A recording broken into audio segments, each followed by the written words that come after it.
Deep beneath this quiet hillside in Montana, an ancient secret lay waiting.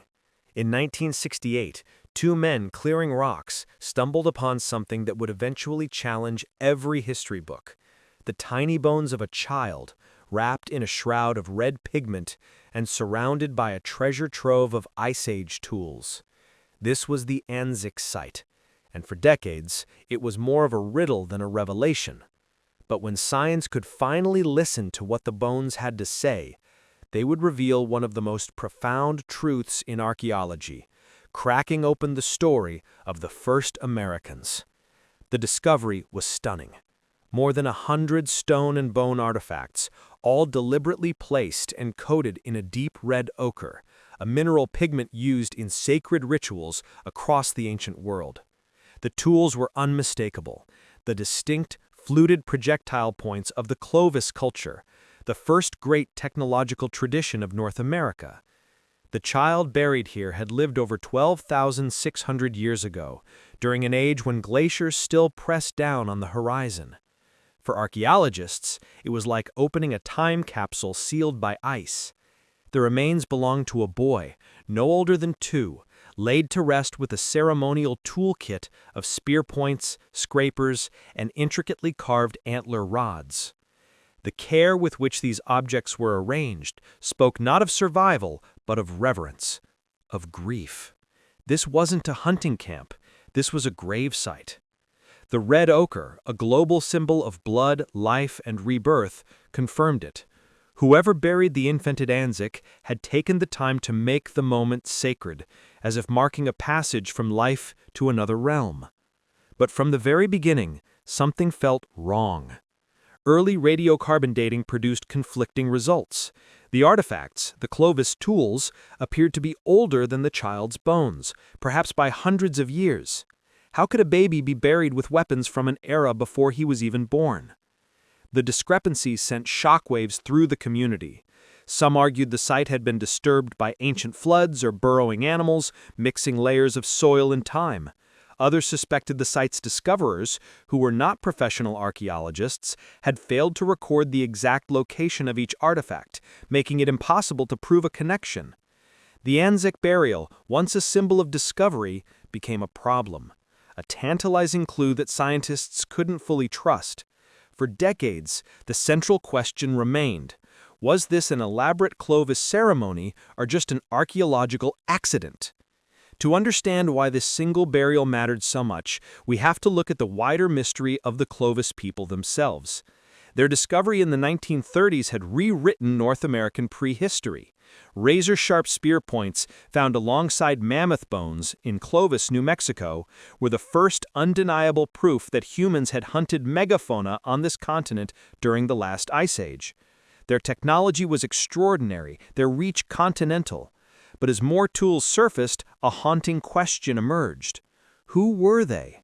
For most of the 20th century, one theory reigned supreme: the Clovis first model. It proposed that the Clovis people were the very first humans in the Americas, arriving from Siberia around 13,000 years ago. It was a simple, elegant story that all the evidence seemed to support. But as science advanced, cracks began to show. Archaeologists unearthed older sites: Monteverde in Chile, the Meadowcroft rock shelter in Pennsylvania, each one hinting that humans were already here long before Clovis. The timeline no longer fit. And then there was the Vanishing Act. Around 12,700 years ago, the Clovis people seemingly disappeared. Their distinctive tools vanish from the archaeological record, replaced by new regional styles. What happened to them? Did they die out in a changing world? Were they replaced by new arrivals? Or did they simply evolve, their culture blending into the societies that followed? Without human remains directly and indisputably linked to their tools, the debate was pure speculation. And that's what made the Anzic child so critical. It was the only known burial of its kind. If the bones and tools truly belonged together, they held the key. But the controversy surrounding the site kept the truth locked away. The bones sat in storage, too precious and fragile to risk analyzing with the destructive methods of the time. They remained preserved, but silent. That moment finally came in the 21st century. Advances in ancient DNA recovery had changed everything. Researchers could now sequence a full genome from just a few milligrams of bone powder. But before they could begin, there was another question. Should they? These were not just specimens, they were the sacred remains of an ancestor. In a landmark collaboration, scientists sought consultation and consent from Native American tribes across Montana. Balancing the promise of discovery with the duty of respect, the study went forward. A team of geneticists took a small piece of bone from the child's skull. For weeks, the work was slow, methodical.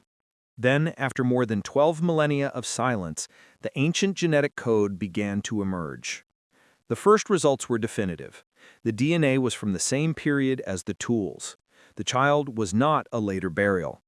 The conflicting dates had been an error of early, imprecise technology. This was a true Clovis burial, untouched and intact. The bones and the artifacts belonged together. The decades of debate were over. But that was just the beginning.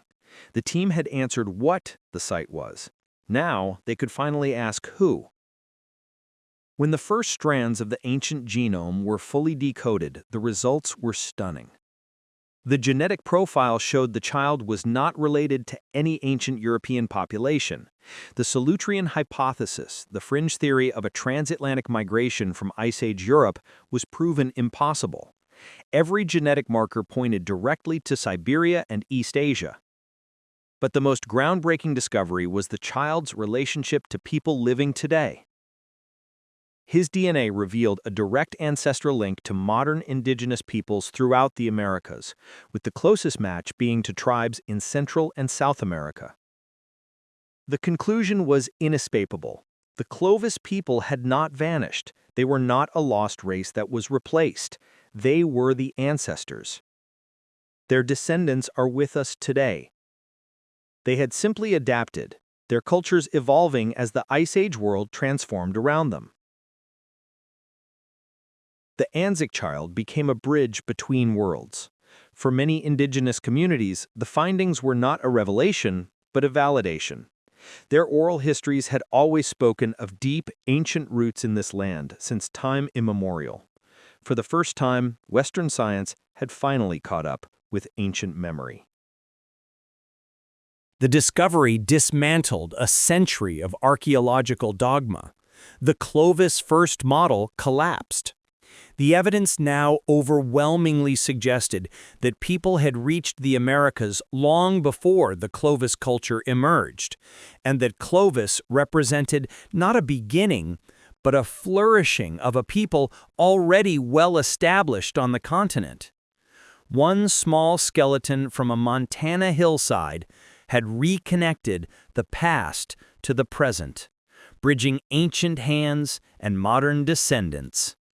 The story of the Clovis people was not one of disappearance, but of endurance. The legacy beneath the red ochre is now clear. What began as a chance discovery became something far larger, a story of ancestry, ritual, and identity, written in bone and stone. The Anzic child gave a voice to an entire people, proving that history is not always a story of endings, but of transformation. The first Americans were no longer a mystery to be solved, but a family, connected through time by the unbroken thread of their DNA. And their story, one of the greatest survival epics in human history, was never truly lost. It was simply waiting in a silent grave for the moment it could be told again.